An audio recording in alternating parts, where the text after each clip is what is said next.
Hey, Nighthawks! We're academic coaches at UNG, and we spend our days in coaching conversations, talking all about your success in college, the tough moments, the little wins, understanding your strengths and the skills you need to thrive.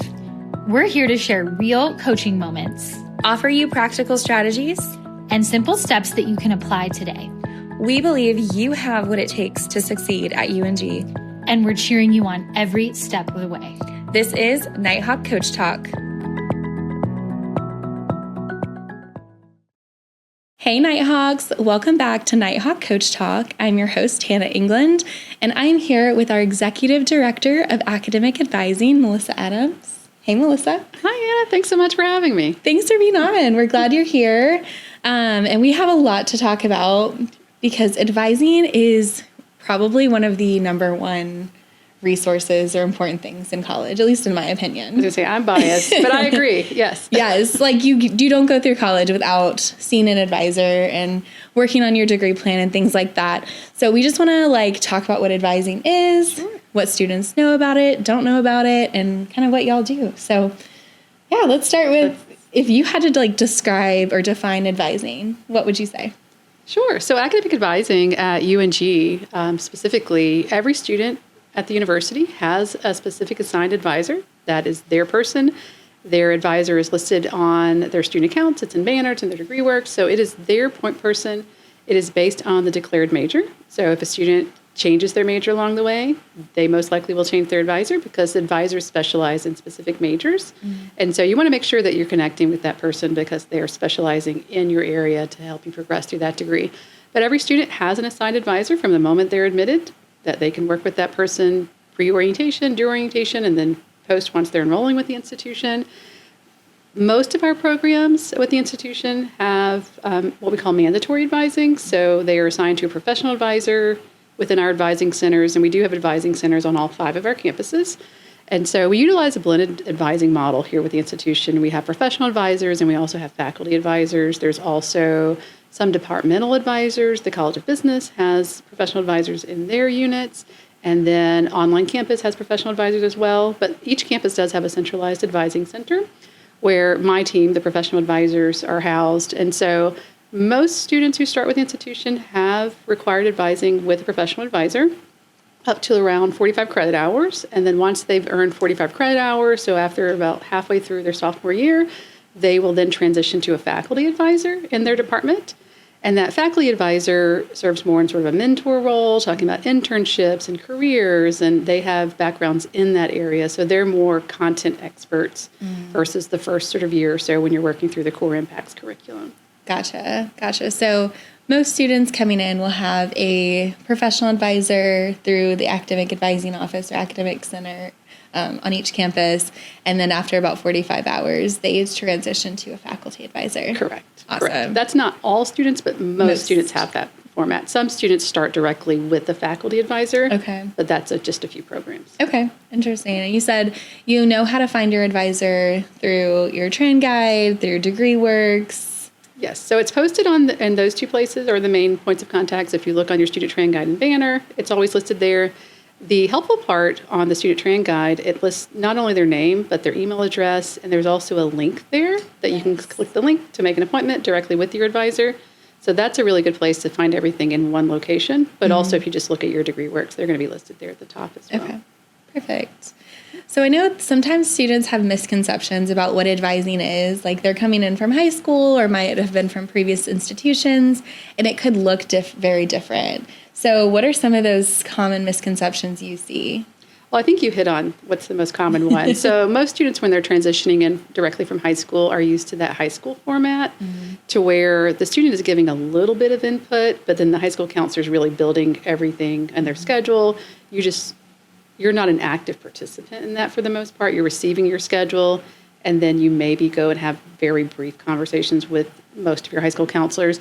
But for academic advising at the college level, it's very different. The student is in the driver's seat of that process. We as advisors are really serving as a resource to support every individual's own goals, career-wise, time-wise.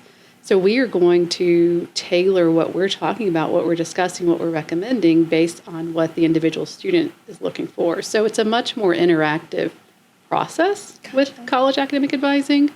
Also, we encourage the students, they are the ones driving that process. They're the ones who are coming in with their goals, and we are really, based on what they're giving us, going to help formulate a plan with them on their educational journey. Sounds like it's not a one-size-fits-all. It definitely isn't. No, there really couldn't be two students who came in and had the exact same conversation, more than likely, because everyone's going to have specific goals and interest. And then in areas where there's course flexibility, you have options. There's going to be different interests there. And so we want to make sure that whatever we're recommending fits with that student's individual goals and their interests and what they want to explore and helping them to get there. That makes sense. Are there any other big misconceptions you see, or is that the main one? I think a lot of it is, again, sort of that transition from high school, that we build schedules that first semester. So when someone comes into the institution as a freshman or transfer student, the academic advisor registers their schedule that first semester, and then once they get to orientation, they can make adjustments. And so I think sometimes there's a misconception that advisors register you beyond that. Oh. But that's not the case. So really, it's much more getting information so that the student then, when registration opens, they're prepared to go in and they build their own schedules. Gotcha. So we want them selecting the days and times they want classes, but we're having that conversation to kind of help make sure they're selecting the right courses. Gotcha. I actually have seen that with quite a few students, not quite a few, but a few students that they think their advisor is supposed to register them because they do register them for that first semester. Right. What does that process look like? You touched on it a bit, but like, what does that process look like before you become a student or an official student at UNG? So like, well, I guess you're a student as soon as you're admitted, but from like that acceptance to orientation, what does the advising part of that look like? Sure. So once a student is admitted to the institution, they will then be prompted to sign up for an orientation. Everyone is required to do orientation as an onboarding, getting information, helping them get started with the institution. And then as part of that orientation reservation, they're completing a form that it asks for a lot of information, the major, certainty of major, previous coursework, dual enrollment, AP, all of that. And then using all the information the student provides to us, that form is routed to the advisor for their major. And that advisor goes in and builds the first semester schedule based on anticipated incoming credits. Also, the advisor is looking ahead to what are the courses the student most likely needs in that first semester to be able to stay on track and progress through their degree. And so that first semester is scheduled. The advisor is typically going to call or email the student as well to discuss the schedule, let them know that it's there. And then as part of orientation, there'll be more advising information the student receives. And if they need to make adjustments to that existing schedule, they can do so at that point. Gotcha. Advisors are there at orientation to help with adjustments, but then after orientation, students can self-register and adjust if they'd like as well. Gotcha. Awesome. So we kind of help them get started in that first semester and sort of take the pressure off of orientation day to where you're not stressed to build a full schedule. You know you're coming in with the schedule. You have classes and you can adjust if you need to. That makes sense. I remember when I did orientation at UNG, they had not started advanced scheduling yet. And so orientation was a lot of information. And then on top of that, you had to schedule your classes. So it was crazy. But and it's stressful. It's really stressful. Yeah, especially for like brand new student who's not sure what to take or where to go. And like there's only so many advisors and orientation's so big. So I like that they advance schedule students before they get here. I do think it brings the stress level down a little bit on orientation day. Yeah. Because again, you're going in, you know you have your schedule, you've seen it ahead of time. You may have seen it a month ahead of time. True. So you've had time to think through it. And then you can ask questions on the day, but you're not trying to start with nothing and build a full-time schedule. Welcome to college. Yes. Here's everything you need to know and build your schedule. Right. Yeah, so that's a pretty stressful process, which I'm very proud that we've been able to sort of eliminate some of that stress on That's that amazing. Day. Yeah. So you talked a little bit about how all advising conversations look different because you have different goals and, plans you want to achieve. So what does like a good general advising conversation look like? Yeah, ideally, again, because I've stressed that the student is an active participant in this process. Ideally, the student is coming in with questions they may already have, thoughts for what they may want to take next semester, or concerns that they're having this semester, maybe even longer term planning. So just sort of coming in already with some questions prepared of things that they may be exploring in this moment or may have questions about. And then sort of sharing that plan with the advisor and then talking through maybe any adjustments that might be needed.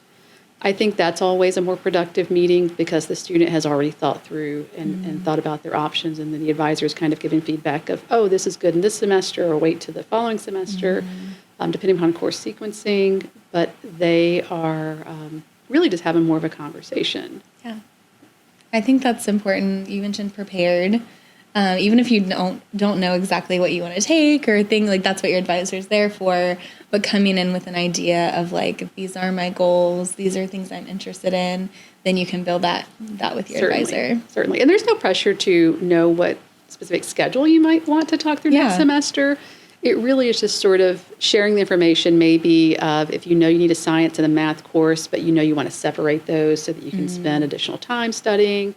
And we talk about planning for multiple semesters with the different coursework. So it's not any pressure that they have to know exactly what they're wanting to take. But also just, again, longer term planning as well, especially if you're in programs that are going to have additional secondary applications, nursing, education, programs like that, talking through a timeline.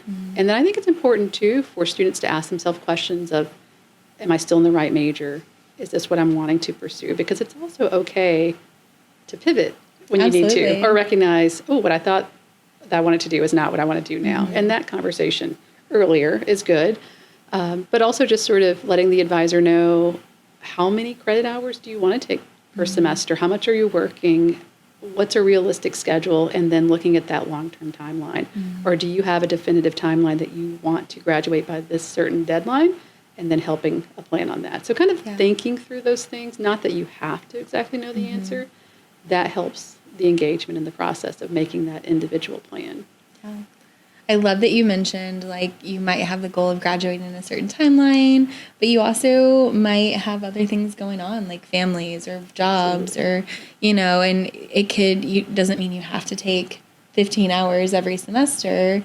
You have to figure out what fits into your goal and your timeline. Right. In my advising, I would always tell students, take as many or as few hours as you know you can do well in and you can progress in. Oh my gosh, yes. So much better to take 12 hours, make really great grades, than take 18 hours, make C's or D's, and then because you're still then delaying your graduation. And so you want to be really intentional about what fits in your life. Yes.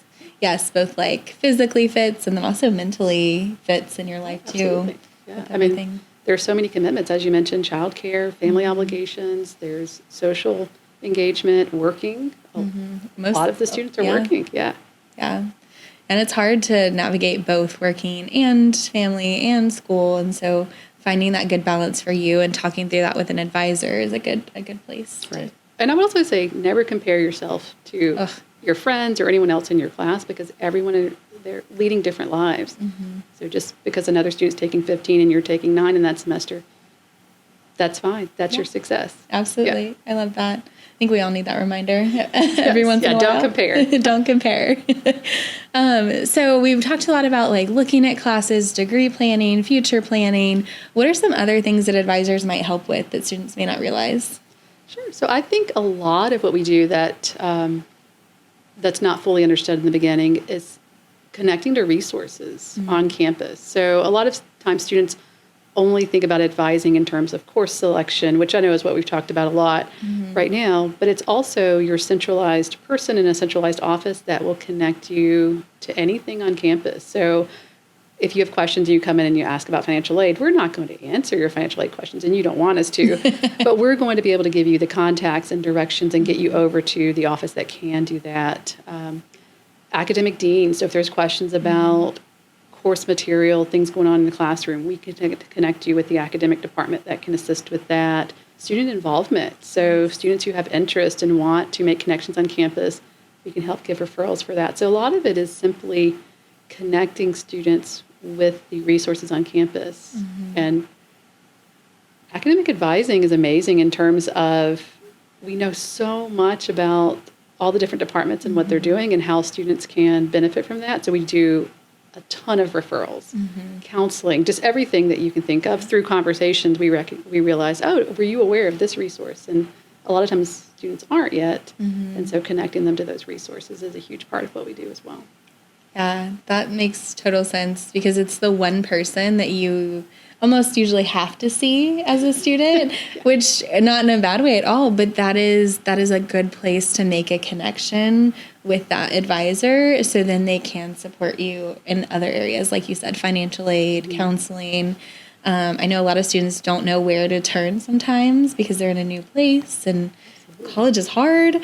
And so an advisor is a great person to just be like, okay, like you need additional support this, or you want to get involved here, and they can point you in the right direction. Right. And I think the word, when I mentioned mandatory advising, the word mandatory sounds scary. Yeah. But it really is almost sort of forcing those necessary conversations that we would want all the students to have. Yes. But then maybe if you're nervous or you're not quite sure how to go about the process, it kind of forces that conversation. And then you realize through that first interaction, oh, this is not scary at all. No. It really is just someone who is in my corner to help support me through my educational journey here. Yeah, I do agree that sometimes mandatory or required can sound scary, but like you said, I think it's important for students to have these conversations because advisors have so much knowledge about not only the programs, but just about navigating college and about, being a student. And so by kind of forcing students to have the conversation,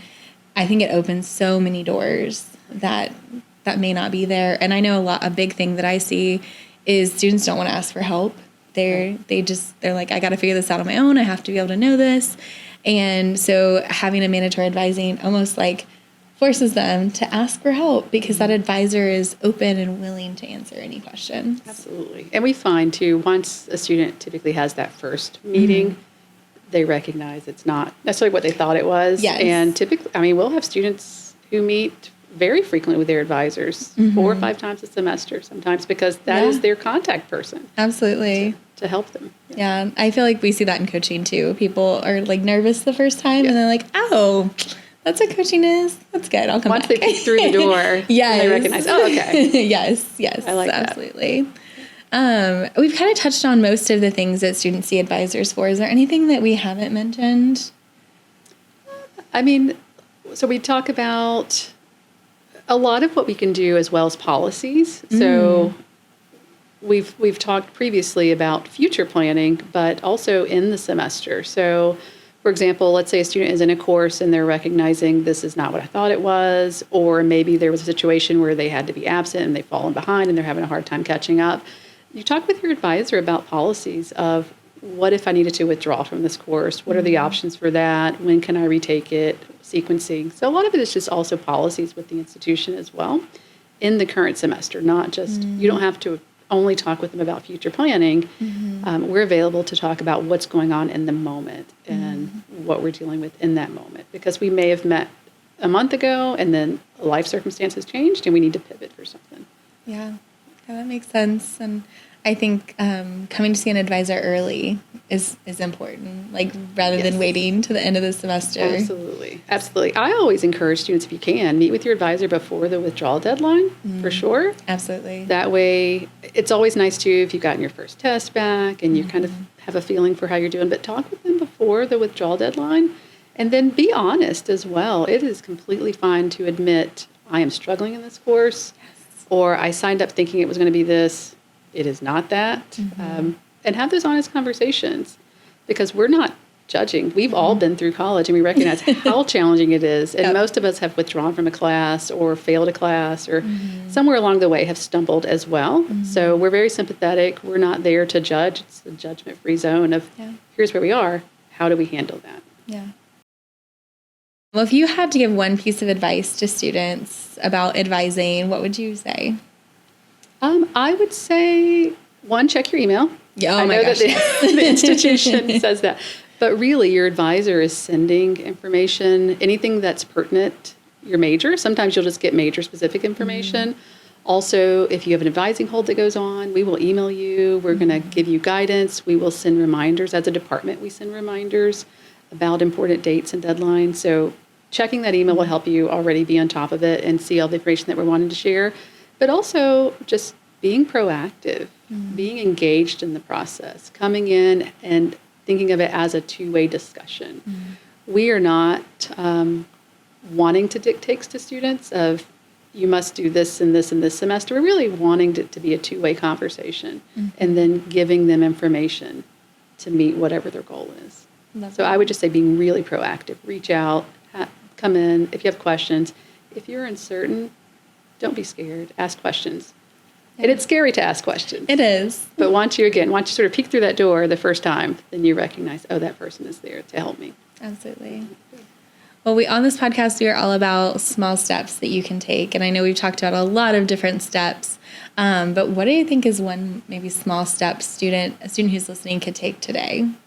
Sure. I would say, especially at this time that we are in the semester, as we're kind of nearing the end of the semester, I would say it would be good to just sort of take an hour or so, set aside time to just do a pulse check of where you are. Looking to see, am I organized? Am I ready for registration? Registration's actually open right now. So have I already registered for next semester? Do I need to check something with my advisor? I have exams in a couple of weeks. Have I been to tutoring yet? Let me go ahead and start prepping that. I think just a good pulse check to see what assignments do I have left in the semester? How am I feeling about everything? Do I feel like I'm behind in certain areas? Or am I feeling pretty comfortable? And then just sort of giving yourself a space to know what you may want to sort of spend more time on right now. Because I think a lot of times we just kind of keep moving forward without taking time to really stop and reflect. So I think reflecting just to see, have I checked all the boxes that I need to be checking right now? Because you don't want to forget one thing. Let's say you forget to register. And then the class that you need is filled. And then that's going to cause you additional stress for the next semester as you're maybe trying to get on a wait list or trying to create an alternate plan now because the course you needed is full. Yeah. So just a good pulse check every now and then, just to pause and take a breath and see what you need to do. Yeah. I think that's great advice for advising and for anything. Just for life. For life advice right here. Like just taking a quick, where am I at? Am I doing what I'm supposed to be doing? How am I feeling? And what do I need to do moving forward? And I think prioritizing too, of what is in the moment that has to get done now and what can be done a week from now. Yeah, that's hard. That's a good life skill. Not only what's fun, but what's actually important to do. Right. Yeah. Right.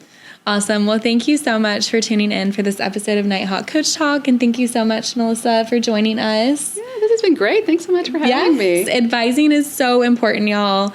Go to meet with your advisor, whether you're a freshman and you have mandatory advising or you have a faculty advisor, go talk to them. They have so much wisdom to offer. And any last words? I was going to say, advisors are pretty nice people. They are. So I don't know anyone who's scary. So definitely go see them. They're all here because they have students' best interest at heart and they want to be that support resource. Yes. Yeah. So definitely go see them, make friends. Yes, I love it. Well, thank you so much for tuning in and we'll see you next time.